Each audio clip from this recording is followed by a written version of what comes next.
Good morning. Your Excellency, Patricia, Scotland, the Secretary General of Commonwealth, honorable ministers, the heads of anti-corruption agencies in Commonwealth Africa,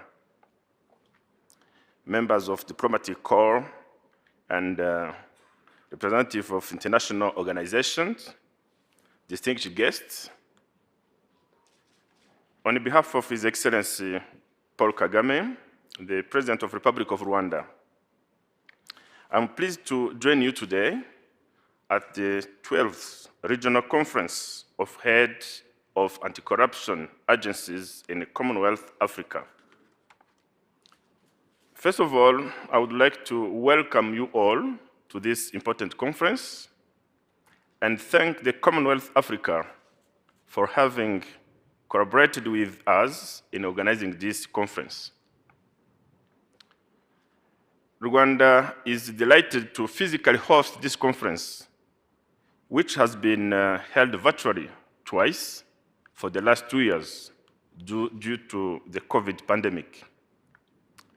The theme of this conference, which is combating corruption for good governance and sustainable development in Africa, is very important. It is in line with the Africa's Agenda 2063, which is the Africa we want. Aspiration number 3, which provides for Africa of good governance, democracy, respect for human rights, justice, and the rule of law. This clearly illustrates the firm commitment of African leaders to uphold the culture of the rule of law and good governance. Distinguished guests, Africa is making efforts toward improving good governance, although we still have a long way to go. African countries are committed to addressing corruption on the continent. So far, most African countries have ratified the African Union Convention on Preventing and Combating Corruption and other international legal instruments on corruption. As required by international obligations, African countries have enacted national anti-corruption laws and established anti-corruption institutions. Almost every African country has specialized anti-corruption agencies to address specific crimes and malpractices, including illicit flows, money laundering, embezzlement, and conflict of interest, among others. Several reports have indicated that global corruption is now costing around $1 trillion annually. This has severe effects on the lives of our people. This cost is very high and it continues to weaken resilience of our communities. Corruption creates economic distortions and hampers investments.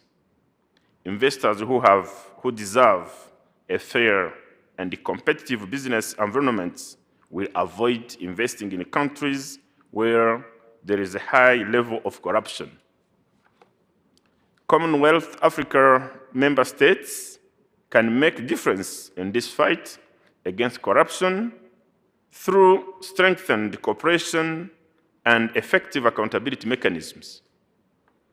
Distinguished guests, in Rwanda, the political will to enhance transparency and accountability are key factors to implement a zero-tolerance approach against corruption.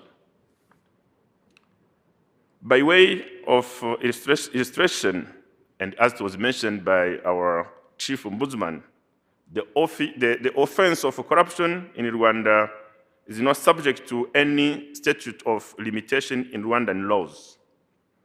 And this implies that prosecution of corruption crimes has no time limit.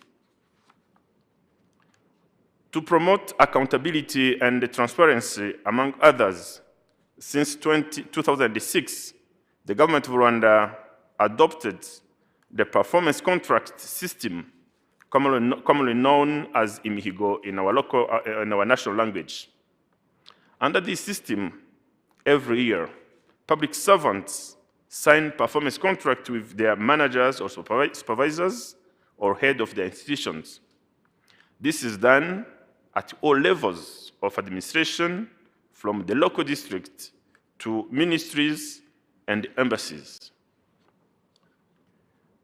In that spirit of preventing and fight any form of corruption, the government of Rwanda aims at using information and communication technologies for delivering services to our citizens. Many examples were given, and let me tell you that so far, key government services are currently accessed online. Different electronic systems were developed and are now in use, including the integrated electronic case management system in the justice sector, the integrated financial management system, the e-recruitment system, as well as the e-procurement. Distinguished guests, as I conclude, I wish to recognize efforts made by the Commonwealth Africa member states to fight corruption for the last 11 years since the establishment of the Association of Anti-Corruption Agencies in the Commonwealth Africa. It is my expectation that this conference will come up with concrete anti-corruption measures and public sector management practices based on the rule of law, transparency, and accountability governance. As corruption continues to emerge in more sophisticated forms, we need to come up with innovative ways to prevent and address this evolving crime. On this note, I have the pleasure to declare the 12th Regional Conference of Head of Anti-Corruption Agencies in the Commonwealth Africa officially open. I thank you for your kind attention.